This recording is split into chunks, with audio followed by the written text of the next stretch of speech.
Joe King walks out on stage and says, "Yes, hello, my name is Joe King, and I'm not joking, though I prefer to be called Juris Dr. King. Anyway, yes, we've been talking a lot about the writer's strike, as my original show, Saturday Night Alive, is on hiatus until the strike ends.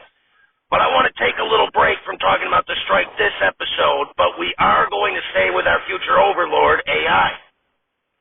I decided to ask two competing AI systems, Google's Bard and ChatGPT, the following question. What is Saturday Night Alive? Now, we know that Saturday Night Alive is the #1 audio-only sketch comedy show on the video platform YouTube, featuring an all-dead cast. But let's find out what AI thinks it is. Bard answered the question with the following. Saturday Night Alive is a sketch comedy show that is entirely audio-based. The show is created and produced by a group of comedians who call themselves the Saturday Night Alive Players. Well, that's not true, so Bard is just making shit up. Myself and my alter ego and co-producer Tom Murphy call our cast and writers the Undergroundlings. Bard continues. The show is a parody of Saturday Night Live, and it features sketches that are similar to those that are seen on SNL. However, the sketches on Saturday Night Alive are all performed by dead people. Okay, that's true. The show's creators say that they came up with the idea for the show after they realized that there was a lack of audio-based sketch comedy shows. Now, I don't ever remember saying that. Where the hell is Bard getting this? It continues. They also say that they wanted to create a show that would be different from anything else that was currently on the air. While that is indeed true, I never said that, so Bard is just making up a nice little storyline here.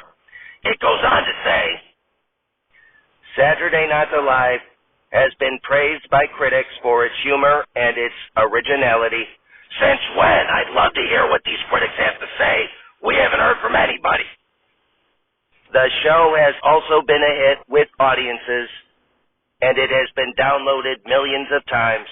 Nowhere near millions of times, I wish, but thanks for the positive thinking, Bard.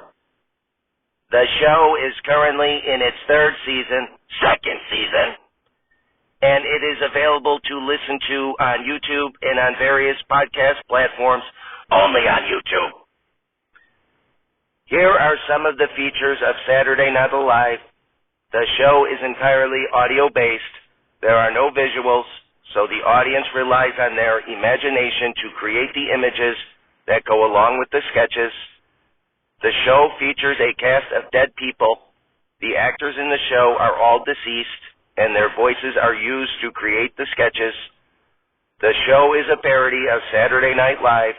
The sketches on Saturday Night Alive are similar to those that are seen on SNL, but they are often more absurd and over the top. The show is funny and original. Saturday Night Alive has been praised by critics for its humor and its originality. If you are looking for a new sketch comedy show to watch, I would recommend checking out Saturday Night Alive. It is a funny and original show that is sure to entertain you. Well, there you go. I love what Bard had to say, although it fibbed here and there to make the whole thing sound better. Now, as for ChatGPT, when I asked it, quote, what is Saturday Night Alive, it said the following. I'm sorry, but I couldn't find any specific information or widely recognized reference to something called Saturday Night Alive. It's possible that it could be a title of a book, movie, song, or an event, but without further context, it's difficult to provide a specific answer. If you can provide more information or clarify your question, I'll do my best to assist you further. Well, there you go. ChatGPT is not in the know, but at least it's honest. Okay, so I'm sure it's clear which AI chatbot I prefer. One is acting like my publicist, and the other has never heard of my show. Okay, so there you have it. We'll continue to keep tabs on these chatbots as the show progresses. Anyway, some of you may be wondering if I have any experience in show business. Well, my alter ego, Tom Murphy, has only so far been in one movie. It was produced, directed, and filmed by 1991. Basically, when Tom was 6 years old, his mother made a home video Ninja Turtles movie of him and his friends on the block. Tom was a Ninja Turtle, Donatello. He basically just wore his Ninja Turtle pajamas and danced around. His mom had these fight scenes choreographed, but he just did his own thing and danced by himself during the fighting montage scenes. Now, there was a Hispanic kid named James who lived by Tom, who unfortunately has since passed away, rest in peace. Now, Tom's mom did all the casting, but since all the other kids were pretty much all pasty white Irish kids, and James was Hispanic and thus a darker hue, she cast him as the Turtles' brown rat sensei, Splinter. Because of the racist overtones of casting a child of color as a brown rat, the film was never widely disseminated to a mass audience.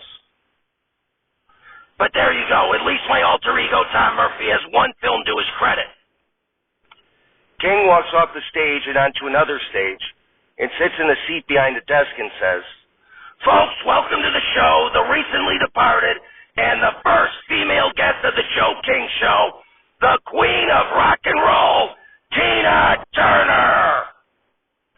Turner emerges from behind the curtain and waves at the audience. Applause, applause, applause.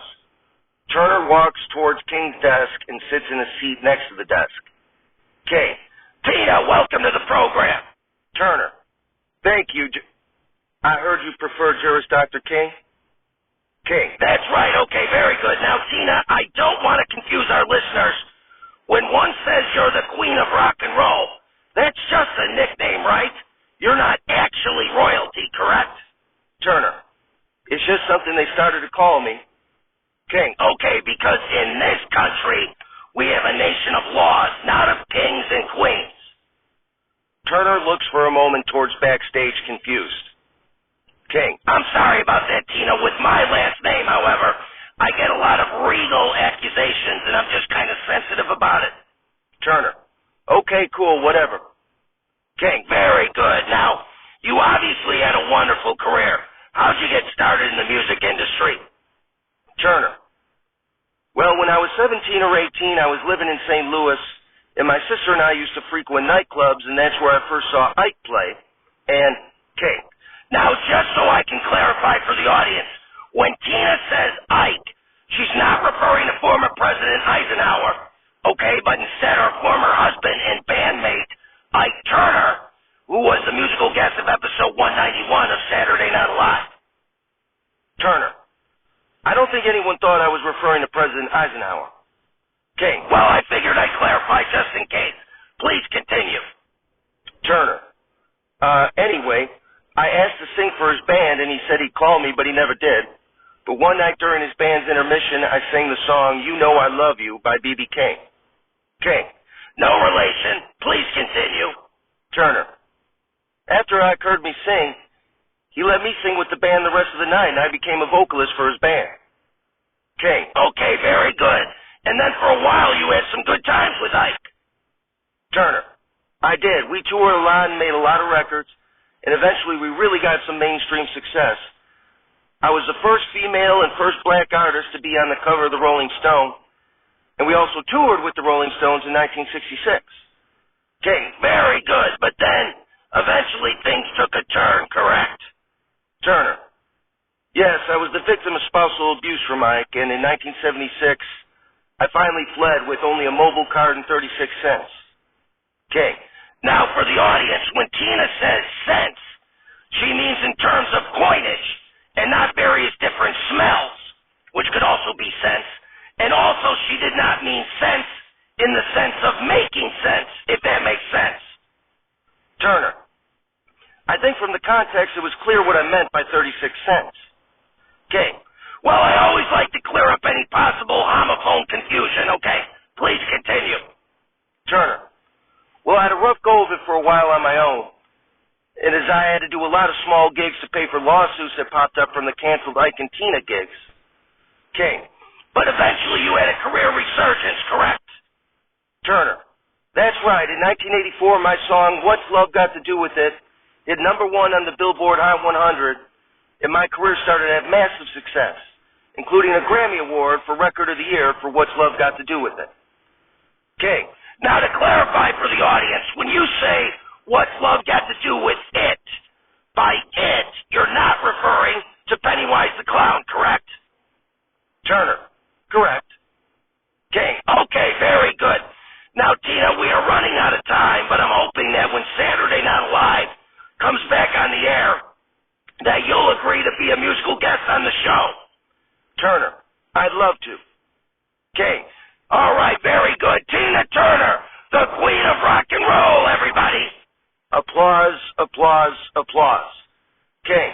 That's all the time we have for this episode, but tune into the next one where we interview another deceased guest.